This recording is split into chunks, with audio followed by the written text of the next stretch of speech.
Assalamualaikum dan selamat datang ke Pala Bola News. Seperti biasa, Pala Bola News akan menyajikan berita bola sepak terbaik kepada anda semua pada setiap hari.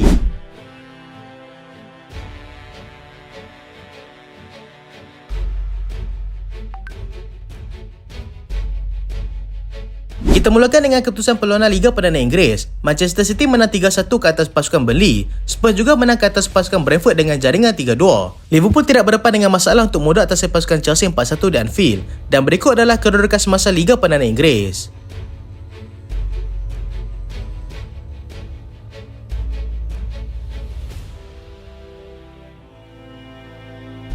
City mudah kejar pasukan Liverpool. Manchester City mula mengorak langkah dengan mengejar pendahulu Liga Perdana Inggeris pada ketika ini, iaitu pasukan Liverpool dengan berjaya mencatatkan kemenangan keempat secara berturut-turut dalam aksi Liga. Mereka menumbangkan pasukan di kelompok 3 terbawah Liga iaitu pasukan Burnley dengan jaringan 3-1 walaupun tanpa Erling Haaland sebagai striker utama. Beberapa pemain utama seperti Bernardo Silva, Ruben Dias dan juga Kyle Walker turut diharapkan dalam perlawanan ini dan ianya langsung tidak mengubah dominasi pasukan City dalam perlawanan ini.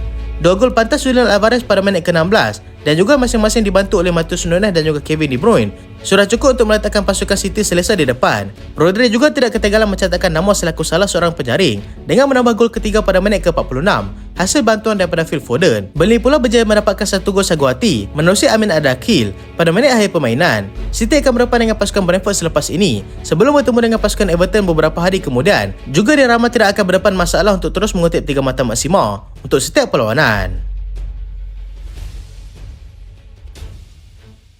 Spurs naik ke kelompok 4 terbaik Liga. Spurs berjaya naik ke kelompok 4 terbaik Liga Perdana Inggeris selepas menewaskan pasukan Brentford 3-2 pada awal pagi tadi. Brentford bagaimanapun terlebih dahulu berjaya untuk berada di depan menerusi Neil Maupay meledak gol pertama mereka pada minit ke-15. Tersentak dengan kedudukan itu, Spurs terus mengadakan asakan tetapi mereka perlu menunggu sehingga separuh masa kedua untuk menyamakan kedudukan pada minit ke-48 melalui Udogie. Gol ke-20 hadir seminit kemudian hasil jaringan daripada Brendan Johnson yang dibantu oleh Timo Werner. Spurs sekali lagi tidak perlu menunggu lama untuk menjadikan gol ketiga kali ini giliran Richarlison untuk melakukannya pada minit ke-56.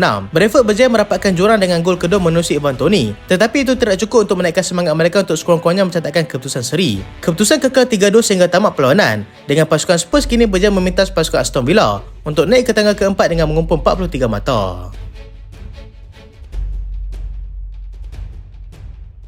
Liverpool malukan Chelsea di Anfield. Liverpool meneruskan kecemerlangan mereka dalam musim ini selepas berjaya memalukan Chelsea di Anfield dengan jaringan 4-1. Ini merupakan pertemuan ke-8 di antara kedua pasukan, di mana keputusan sebelum ini berakhir dengan kedudukan seri seperti mana yang berlaku pada perlawanan terakhir mereka, iaitu semasa perlawanan pertama untuk musim ini. Diogo Jota nyata tidak menghampaukan apabila berjaya meledak gol pertama perlawanan pada minit ke-23. Bintang muda mereka iaitu Conor Bradley kemudiannya meledak gol kedua pasukan pada minit ke-39. Darwin Núñez patutnya menambah gol ketiga pasukan Liverpool pada penghujung separuh masa pertama, tetapi gagal menyempurnakan sepakan penalti yang dihadakan. Dominic Szoboszlai kemudiannya berjaya menjadikan gol ketiga pasukan pada minit ke-65 sebelum Luis Diaz meledak gol keempat pada minit ke-79 untuk memastikan kemenangan 4-1 milik mereka. Gol sagu hati Chelsea pula disumbangkan oleh Christopher Nkunku pada minit ke-71 tetapi sudah terlalu lewat untuk mereka cuba bangkit untuk mengatasi pasukan tuan rumah.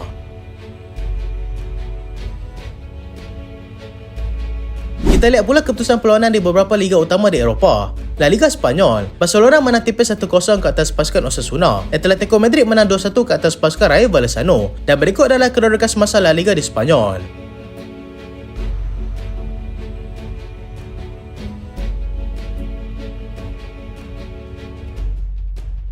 Vitor Roque bantu Barca kutip 3 mata. Bintang baru pasukan Barcelona, Vitor Roque, berjaya membantu pasukannya itu dengan menjadikan satu-satunya gol dalam perlawanan ini ketika menentang pasukan Osasuna pada awal pagi tadi.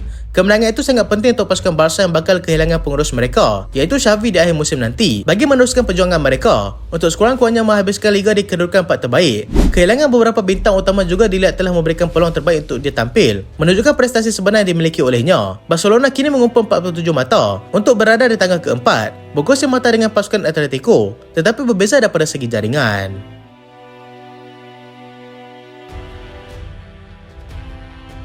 Jurgen Klopp puji persembahan pemain akademi mereka. Jurulatih Liverpool, Jurgen Klopp, memuji semangat dan juga keyakinan tinggi yang berjaya ditunjukkan oleh pemain yang lahir daripada akademi mereka untuk tampil membantu pasukan untuk menang ke atas pasukan Chelsea pada awal pagi tadi Pemain akademi disebut-sebut itu adalah Conor Bradley yang baru berusia 20 tahun dan berjaya mencuri tumpuan dalam perlawanan tersebut selepas meledak 1 gol dan memberikan 2 assist untuk Jota dan juga Szoboszlai untuk menjadikan gol. Dia yang hanya tampil untuk mengisi kekosongan ditinggalkan oleh Trent Alexander-Arnold yang mengalami kecederaan sebelum ini berjaya berada dalam kesebelasan utama sekali lagi walaupun Trent sudah kembali daripada kecederaan. Dengan kualiti yang pemain Jurgen Klopp ada pada ketika ini, dia bantu pula dengan beberapa pemain muda yang berkualiti tinggi seperti Conor Bradley, Jarell Quansah, Bobby Clark serta James McConnell. Klopp sudah pasti tidak perlu bimbang dengan legasi yang bakal ditinggalkan nanti.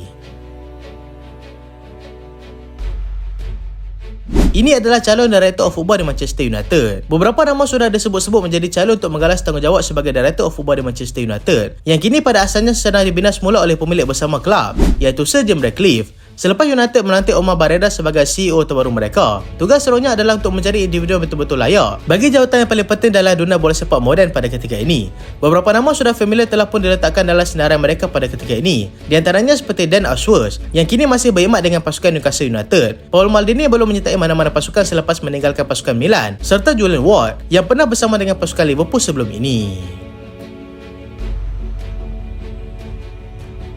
Jose Mourinho akan kembali ke pasukan Manchester United. Jose Mourinho disebut-sebut akan kembali bersama dengan pasukan Manchester United bagi menyelesaikan perkara yang dikatakan masih belum selesai di sana. Mourinho yang baru saja dipecat oleh pasukan Roma, kini dikabarkan akan kembali bersama dengan pasukan Manchester United hanya selepas 5 tahun dia meninggalkan pasukan itu. Mourinho juga tidak menolak kemungkinan tersebut untuk berlaku sekiranya dia diberikan peluang. Dengan kedudukan Erik ten Hag juga masih belum dapat dipastikan, kehadiran semula Jose Mourinho bakal memberikan kelainan kepada perjalanan Manchester United yang masih lagi belum menjumpai individu sebenar untuk melatih mereka selepas era Sir Alex Ferguson tamat. Giovanni Reina sah sertai pasukan Nottingham Forest. Pemain tengah pasukan Borussia Dortmund, Giovanni Reina, sah akan bermain secara pinjaman bersama dengan pasukan Nottingham Forest dalam baki hasil liga selepas ini. Setelah pemain itu bersetuju dengan segala syarat yang telah pun ditetapkan, pemain pasukan negara Amerika Syarikat itu kini semakin terdesak untuk mendapatkan minit permainan. Dan dengan perpindahan ini, dia berharap akan memamerkan kualiti yang dia ada untuk membantu pasukan. Gaji pemain itu akan ditanggung sepenuhnya oleh pasukan Forest sehingga tamat musim ini.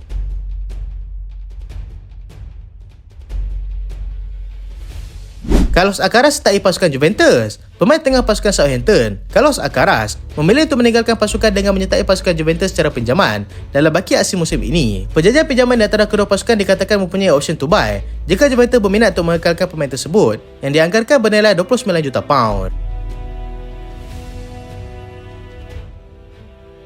Real Madrid cuba ambil kesempatan ke atas pasukan Liverpool. Real Madrid cuba mengambil peluang di atas pengumuman Jurgen Klopp untuk meninggalkan pasukan Liverpool pada hujung musim ini dengan mengatakan perancangan untuk membawa masuk Virgil van Dijk. Kontrak kapten pasukan Liverpool itu akan tamat pada Jun 2025 nanti, serta beberapa kenyataan yang diberikan oleh pemain tersebut memungkinkan dia akan meninggalkan Liverpool sebab saja Klopp tidak bersama dengan mereka lagi.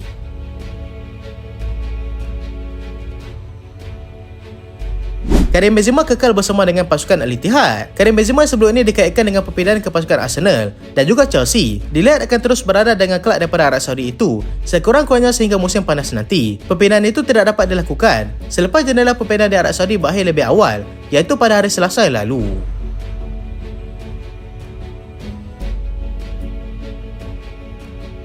Paris Saint-Germain hidupkan peluang untuk dapatkan Marcus Rashford. Paris Saint-Germain sebelum ini pernah cuba untuk mendapatkan Marcus Rashford, akan mencuba sekali lagi untuk memberikan tawaran kepada pemain itu pada musim panas nanti. Rashford yang beberapa kali berdepan dengan masalah disiplin bersama dengan pasukan Manchester United juga dilihat sebagai peluang terbaik untuk mereka cuba mendapatkannya.